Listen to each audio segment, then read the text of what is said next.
Good morning from Miami. This is meteorologist Mike Seidel as we roll on through a Sunday morning here on the East Coast. And here on the East Coast of Florida, we're getting battered by Hurricane Irma, and we have a long way to go. These winds here are running 40 to 50 miles an hour. We've already had a gust up the coast at Deerfield Beach in Broward County of 75 miles an hour. So that's hurricane force right there. The rain is stinging, and what you see in front of me is what happens when it rains too much and the drainage system can't handle it.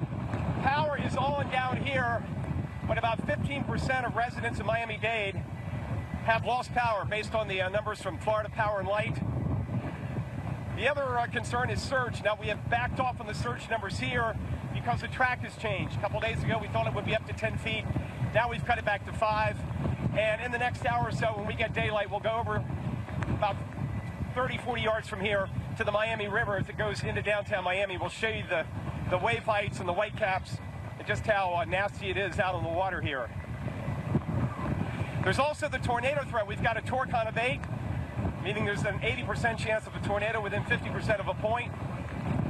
That's going to be the same all day. The current watch goes till noon for the southern part of Florida from here all the way across Alligator Alley towards Naples and Fort Myers. As Irma finally making its turn, moving northwest, it will eventually turn north and pick up speed as it heads off the west coast, and at some point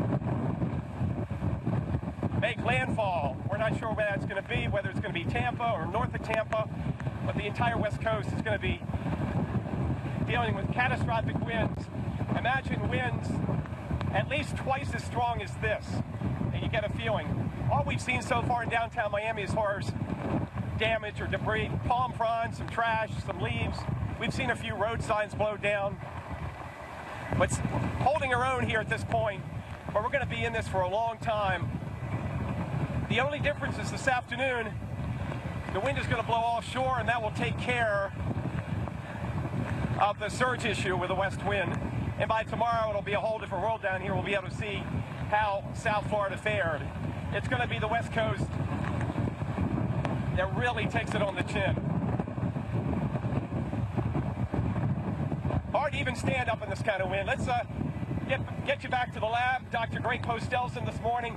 We'll also check back into with Paul Goodlow. He's over in Naples awaiting the worst. Mike, thank you very much. You're enduring significant tropical storm force wind conditions right now all across the Miami area and nearby Tamiami Airport, reporting a wind gust of 68 miles per hour west side. But where you are in Miami, some water rises, perhaps 3 to 5 feet, along with very strong winds like you're experiencing right now. Mike.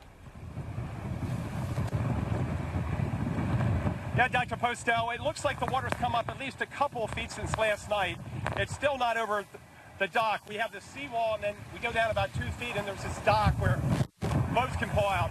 But what I want to show you is out here. This is the bay water getting blown up the Miami River, and look at the wave heights. We're not seeing any. We're seeing them crashing against the. Whoa! We're seeing them crash against the bulkheading on that condo across the river there, as the water gets blown right up the Miami River from east to west. Winds out here have been gusting over 50 miles an hour, and they're sustained 40 to 50. We got a long way to go with this onshore wind. As you look on the radar, you can see where the center is. And until the center gets to our latitude, somewhere just off the west coast of Florida this afternoon, we're going to have this onshore flow, and that is really going to pile up the water. But again, not as high as we'd expected, because the track has changed. You know, about a 5-foot surge, peak 5-foot surge. A couple of days ago, we were concerned about it, so we've cut it in half, and that's all because of the track. Doesn't mean let your guard down, but at least it's not going to go into these buildings. Look at how the water's being picked up.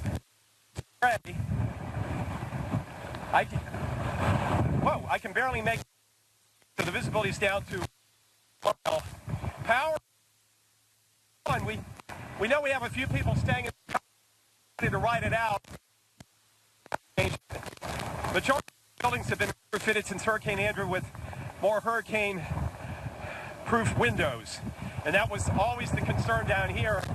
In fact, some of the folks in my hotel literally just live across the street, and they're staying there because they're concerned about blowing glass.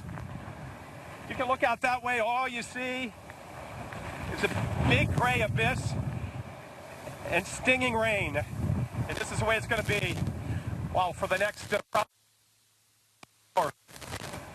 The West Coast, by far, is going to take the worst of it. We've got crews up and down the West Coast. We've got Paul Goodlow up this morning, Jim Cantori, Fort Myers, in Bradenton, Stephanie Abrams, Chris Bruin in Tampa. We also have crews in Orlando.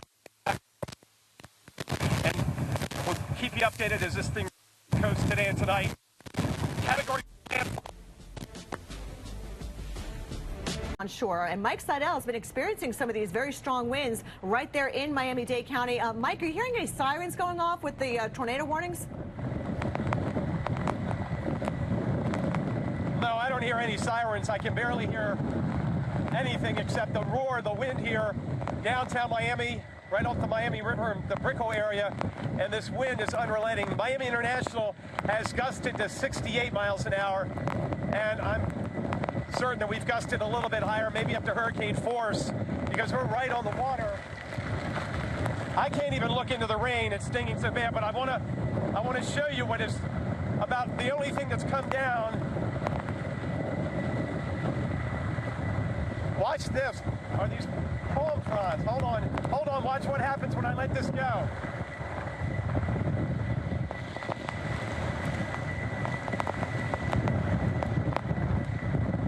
Go here. There it goes. Get a sense of how strong this wind is. We've been dealing with this all night long, but the strongest winds have ramped up since about 3 or 4 this morning. First it was gusting 50, 55, now nearly 70 miles an hour at the airport. And the rain is unrelenting. By the way, power outages, they're increasing. They've doubled now in Miami-Dade County. About 345,000 customers. That's about a third of their customer base alone in Miami-Dade County. Also, power outages ramping up pretty quickly just to the north in Broward County. That's the home county of Fort Lauderdale and those beaches up there. The power is still on down here, amazingly. This water from the rain has backed up in the drain, so the concern is water getting underneath the street because 40% of the power in Florida is buried. It's underground, which has its advantages and disadvantages, but when you have a lot of rain, there is that distinct disadvantage that the water gets underground. It impacts the equipment. Florida Power Light has already said this is going to be a multi-week restoration project. So some of you may be without power for 2-3 weeks. 16,000 plus crews in the state, from in-state and out-of-state, and they're staged in about 20 areas. So they're going to get out, but they can't get out until the wind backs off.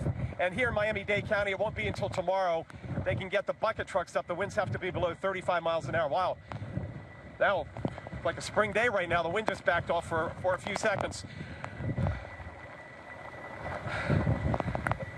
Remember that tornado watch continues till noon. And let's go back. Are we going back to Dr. Postel? Maybe he can update me on the tornado warning here in Miami-Dade County and where I am in relation to the warning. Dr. Postel? Yeah, Mike, thank you very much. Yes, we're dealing with very, very significant wind all across parts of southern Florida. And I'm going to send it back to Mike Seidel in Miami, battling some of those tropical storm force winds right now. Okay, Dr. Postel, that's a good point because as strong as this wind is, this is a minimal tropical storm force wind. We're talking 45 to 50 miles an hour sustained, and the gusts are up and just over 70, just below hurricane force.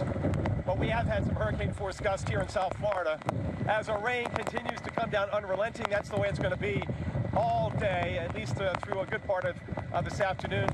Now this afternoon, once that storm gets north of our latitude over on the west coast, these winds are going to switch around and come in from that direction, and that'll blow the water back out. Although right now, we don't have a real issue down, at least down here where we are in the Brickell area. We're getting some waves crashing into the bulkhead and then up into the yards around these condos and hotels. But that's the worst of it right now. So we'll keep you updated for those of you who have property down here. We'll keep you updated. Let's go to the other side and to the west coast of Florida. Paul Goodlow's there, where they are really going to get the worst of the wind and what Irma has to throw at us. Paul? Yeah, Mike, we're getting some gustier winds here. We've been Weather Channel. Good morning from Miami, I think. This is meteorologist Mike Seidel dealing with the outer bands of Hurricane Irma. These gusts cracking 70 miles an hour, howling through the downtown streets. But so far, no major structural damage, at least down here. But again, these are all buildings that are really built for wind like this. We've seen some palm fronds down, but none of the palm trees, in my vision, have been uprooted. Now, a lot of folks have checked in on social media about safety. I want to give you a little show and tell of how we're staying safe and where the crew is and where I can go for safety. Of course, I can go back there and get back near that building and get out of the wind because it's just roaring right through here. I want to show you what we're doing. As I walk over here, I'll get right out of the wind. Big difference, huh? This is our Weather Channel truck. We've got Steve Dresner holding the light, our producer. This is Chris Erickson on camera. So we've got a Weather Channel vehicle, which was driven down from our headquarters in Atlanta. This is the other SUV we use to get around Steve and I and carry our rations, our tuna fish and stuff, some of the stuff we have in our hotel. And then you come over here. So we have, back here, we have no wind and rain. It's basically calm and it's nice and dry. So it keeps all of our equipment dry back here. So that's a good thing. And then we look out here and we've got this big expanse of parking lot and protection. But then I walk out here to give you the shot of the bay coming into the Miami River, and I'm right back in the elements. So that's how we're staying protected. Easy to get back in and out of this wind. But look at how the wind is kicking up this water. Boy, is this angry, this bay, going right into the Miami River. Over there you can see how it's crashing against the bulkhead. But so far, not enough surge to get the water up and over into the grassy areas. But I'm sure these people in Brickell Key are hearing the wind whistling and howling through their buildings. So I know there's some folks over here in this high rise. We saw some lights on in some of these high rises, but a majority of the folks here have gone to a safer place. This is going to continue for a while. Let's bring in Dr. Greg Postel. Greg, I just asked you a moment ago if it was in. Is the 8 a.m. advisory from the Hurricane Center in yet? Yes, if it is, Mike. what's the latest on the winds and the movement? Yeah, the advisory just came in hot off the presses. This is just an update basically from the previous one. Still at 130 miles per hour, pressure 929, moving north-northwest at 8 miles per hour. So really